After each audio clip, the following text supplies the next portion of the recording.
Hey guys, Mykle here, and welcome to the revival of the Sonic Fan Game Showcase series, which I used to do on 1st Channel, and actually, this isn't just for Sonic games, this is for Sonic and Mario games, and maybe even other games that I might come across, as long as it's a fan game that I want to cover. So, yeah, welcome to the Fan Game Showcase series. It was on 1st Channel and Super Mario Channel, so I figured I'd take the best of those and put it into one channel, since those were two of the things that those channels were known for.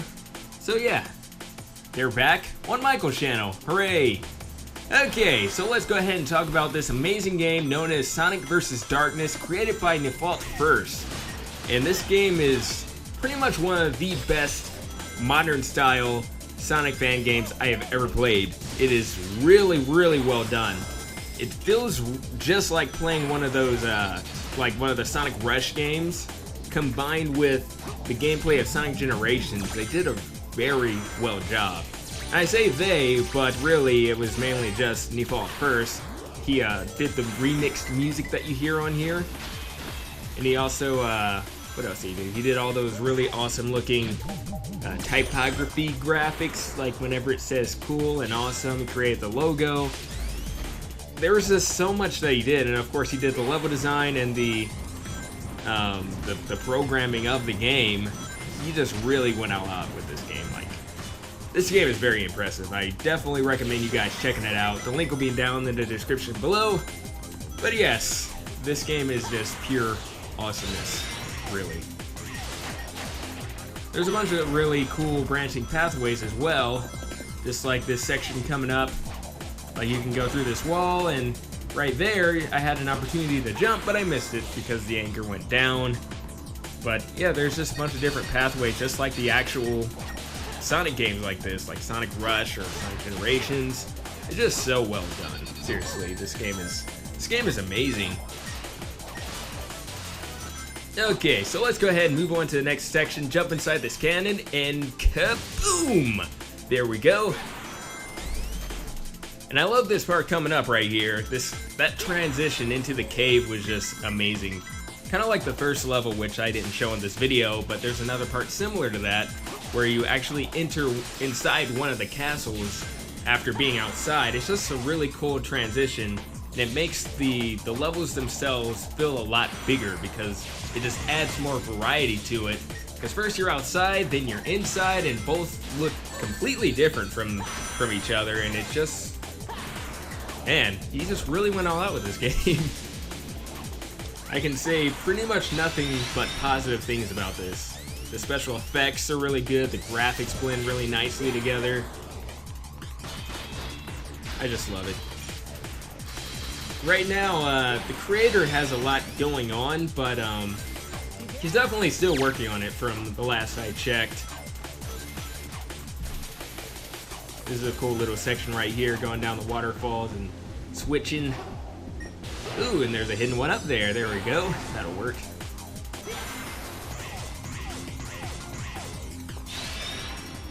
Yeah, all the little effects, like when you're boosting, the music gets distorted. Just like in the actual games, when you're underwater, it gets distorted in a different way. Just like in the actual games, he just went all out with pretty much everything. And I got a B rank, I guess that's okay. But I went ahead and switched to Shadow for Act 2 so you can see what that gameplay looks like. It's pretty much exactly the same as Sonic the Hedgehog, except for all the red effects and of course the voice and the animations. I love Shadow's running animation, of course. Those flame shoes really help make the character.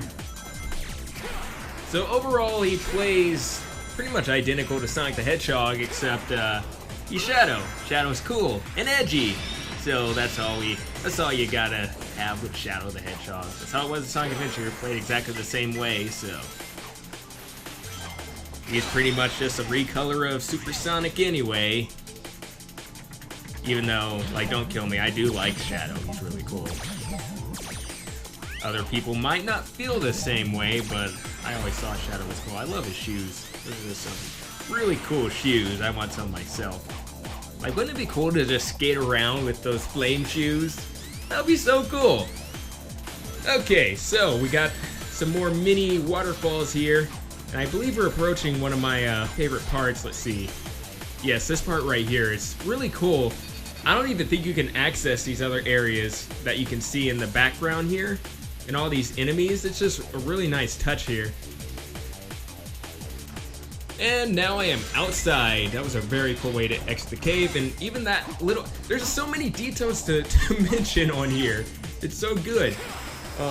That rock that he just kind of launched out and kicked and destroyed those enemies. Like, he didn't even have to do that, but he did. And it's just awesome.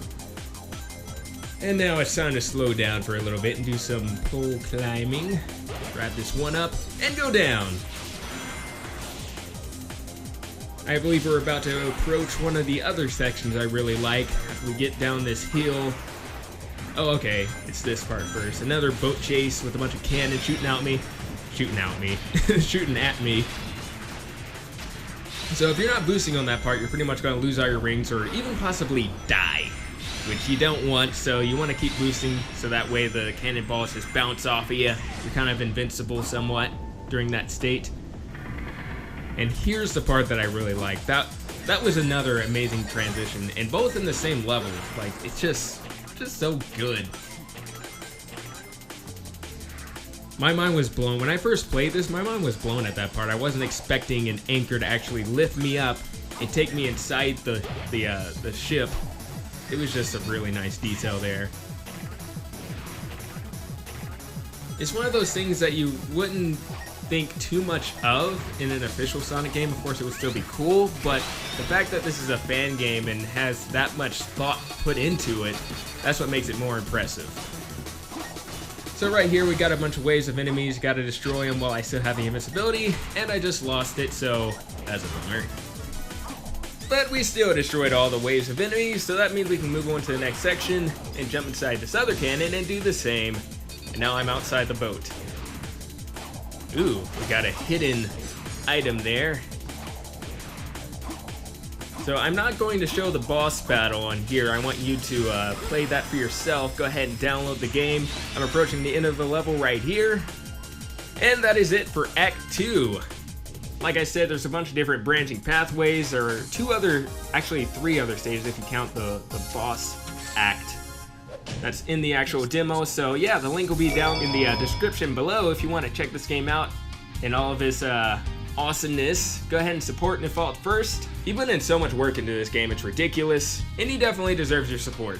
Also, check out his YouTube channel where he does updates on the game so you can kind of stay up to date as to what's going on with the progress. And yeah, thank you guys for watching this video. Hope you all enjoyed it. This is Mykle Hunter, and I'll see you guys next time.